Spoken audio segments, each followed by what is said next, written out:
Jeremy Corbyn versus Zach Polanski.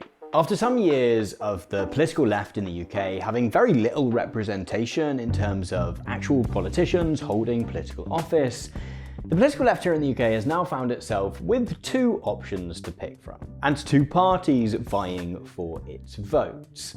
On the one hand, Zach Polanski's Green Party. Zach very openly ran his campaign on a pledge to shift the Green Party to the left. It's very much always been a left-wing party with a huge range of socialist policies alongside green policies, but his pitch in the leadership election in the summer was very much to put that front and centre. On the other hand, we have Your Party. Your Party is a brand new political party set up by Jeremy Corbyn, Zara Sultana, and a handful of other MPs that were elected largely on a Gaza-based ticket back in the July 2024 general election. And this puts the left in the UK in a really interesting place because, as I said a moment ago, it's gone from having sort of no options to having two. And if you'd have asked me maybe 6 months ago what that might have meant, and I think if you'd have asked a lot of people, we would have thought that that would have potentially meant a big splitting of the vote and this kind of reasonably historic opportunity which has come from Keir Starmer taking a step to the right to try and combat the rise of reform, that opportunity kind of being wasted and going away.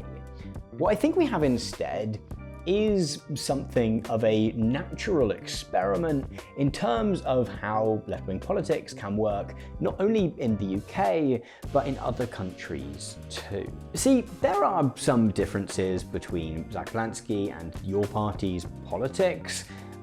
The thing that Jeremy Corbyn and Zara Sultana have been really keen to focus on when talking in interviews about why they may or may not work with Polanski's Greens has been the idea that Your Party, is a socialist party, that is a clear part of their constitution, I would imagine, following this weekend's founding conference. However, I think this is kind of splitting hairs. There was actually a great clip, if I can find it. Zach, maybe I want to say on Pod Save the UK, where he kind of talks about the fact that yes, the Green Party is not called the Green Socialist Party or whatever, but that those politics are kind of there, they're just not maybe having the same label on them, which there is potential electoral benefits too, right?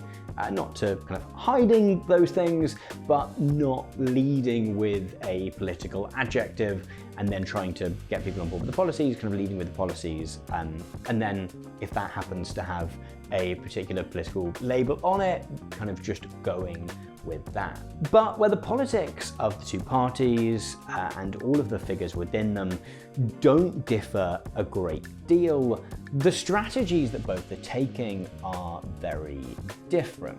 Zach Polanski's Green Party has very much run with the fact that they have a political party ready to go, that there is the potential for an election anytime, right? Very likely that it's not for a number of years yet, but Keir Starmer is on the ropes a little bit, and so it could happen at any time, and they have very much run with it. There is local elections next May, and the Green Party is very much preparing for those. Some of you might have seen there was a fundraiser that the Green Party creative team, which is getting increasingly good at what it does in terms of making really good sort of viral online stuff, put out a fundraiser and raised, from what I can tell, quite a significant amount towards their campaigning for those May local elections, which will be for like council members in city and county councils, but particularly in local elections that are like in the middle of general elections. It's often seen as a good way of telling which parties are on the rise, which parties are doing less well, how much trust and interest people have in Keir Starmer, for example, and it's both important in terms of local politics in the places that are happening, but also really key in a kind of national sense because people do a lot of tactical voting in the UK, and therefore having it clear that your candidate can win in a certain area because you've had good local election results is really important. There has also been a massive increase in membership. The Green Party has been on a big membership push, keen to use sort of some of the buzz that happened around Polanski's campaign in particular, but also I think just the fact that the leadership election was happening in the summer kind of created some interest around the Green Party, which might not have previously been there, particularly at a time when the Labour Party had very much moved to the right. But the focus is very much on elections are coming up. Let's win them, right? If you want to join the Green Party, here is an electioneering machine. Here is a political party which pre-exists that you can join, that you can kind of assimilate with to a certain extent, and then go out and try and win in the short to medium term. With also the invitation to join and try and change policy, right? I know Zach has spoken in interviews about, particularly about the Green Party's nuclear policy, which, as things stand, the Green Party's policy on nuclear power, is, that nuclear power is dangerous and expensive, which is kind of indefensible, I think, as a Green Party in 2025. Like, yes, renewables are often cheaper, but you sort of need a backstop, and nuclear power is the cleanest way to do that. But, his kind of open call has generally been to say, if you think that is not correct, then get stuck in. The Green Party's policy setting is done by members, and so people can join and recommend stuff and vote on it. However, while there is that invitation to get involved and to kind of shape the party and the surrounding movement, there is also this really clear focus on, there's no time to lose to stop the rise of Nigel Farage, to ameliorate the effects of the climate crisis, to deal with inequality, etc. Let's get stuck in. This is quite different to your party. So your party held its founding conference this weekend and has very much from the off gone for a model of there's going to be a new left-wing political party and you can join, although there's been some complication around that. But it's very much gone with this strategy that the whole thing is going to be shaped by members, right? And so that is going to involve this large founding conference in which quite a lot of things will be up for discussion and debate and for voting. The model in terms of who goes has been a selectorate model in which people can kind of nominate themselves to go to the conference, and then a kind of random selection process has taken place, which has decided who the people that actually have gone are. And then there's been some waiting, I believe, to kind of hope that it kind of broadly matches the demographics of the country, which is an interesting model to take. But the model has very much been that, a lot of what is there to be discussed is there to be discussed and voted upon, and that maybe there will be a slightly longer process of deciding everything down to what the party is called. They did eventually vote to call your party, which maybe makes sense, and I think goes to show the extent to which actually, if you start off branding something with a certain brand, for want of a better name, there is every chance that you end up sticking with that because things just stick in people's minds.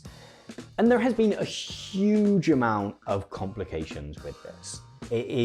Every headline is broadly about the fact that there has been a lot of infighting and falling out, and it would be polite to say that not everything has gone broadly to plan. Even when they launched as Your Party, I think maybe Politics Joe broke that the name was going to be Your Party, and then immediately Zara Sultana was like, actually, it's not called Your Party is like a sort of working title and we're going to change it later. And from there, it's only got more complicated. There's been issues with membership portals and with membership funds and with two separate companies internally working on it. However, I think the kindest thing we can say, the most supportive, generous thing we can say, I guess, is that aside from those specific things, is that there's clearly this process of wanting to build something from the ground up and to have as many people involved with that as possible. And I think it's going to be really interesting to see which of those strategies bears fruit. And that might be something that we have a different assessment on in 6 months' time than we might in 3 years. My personal feeling is that your party possibly doesn't have legs and that it quite possibly has sort of fallen a little bit before it could walk. I think some of those early challenges are going to take a lot of getting over. I think first impressions kind of count, unfortunately. However, it may be that these are early quibbles and that actually having people that involved early on in kind of really shaping the party to an extreme level kind of builds that momentum, builds that attachment, and builds something that feels like a movement that people have ownership over. On the other hand, it might be the case that people aren't that keen on getting that involved in internal party politics. I think for me, that is the key test of this. That I think, despite how it's gone, there's a certain idealism to the Your Party approach of wanting to invite people in to shape everything. I think there also might be a limit to how much time people want to dedicate to the internal politics of a political party, that actually even people who are quite interested in electoral politics might step towards something like the Green Party, where you kind of broadly know it all exists and maybe you can go and do some flyering and maybe you can sort of give 3 hours a week or whatever, whereas something like Your Party potentially comes across as a little bit more nebulous. And so while I think 6 months ago there was the chance that this was just likely to open up a kind of rift on the left, I think actually we have two very clearly different models of doing things. And traditionally, the model of kind of ultimate party democracy and a kind of embrace of internal party politics has been contrasted with a election winning first model, which has also tended to be slightly to the right. The kind of Your Party focus on, I guess, in their eyes, kind of getting things right internally before you focus externally. That is a kind of similar model of politics to that which was maybe disparaged during the time of Jeremy Corbyn's leadership of the Labour Party, where some of his colleagues to his right would have said, you know, we need to be going out and winning elections, whilst also having a politics which was very much to the right. I don't really think that distinction is quite there with the Green Party as it exists under Zach Polanski. And so you end up with a slightly different conversation where winning elections and being further to the right aren't necessarily tied together.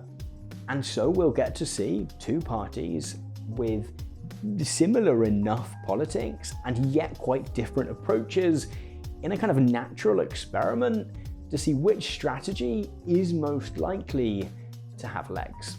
Thank you very much for watching this sort of short, slightly rambly video. It's something we're thinking of doing a little bit more of.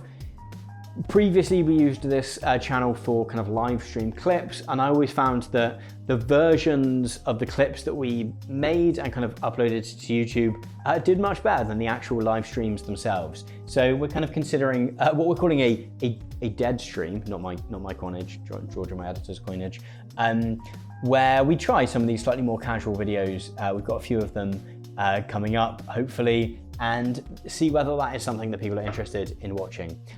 If you'd like to support us to make more videos like this, you can consider going over to patreon.com/Tom Nicholas. We have loads of exciting stuff coming up and everyone is working really hard. So we would super appreciate you doing that. But thank you very much for watching. Let me know what you think. I'll see you in the next one.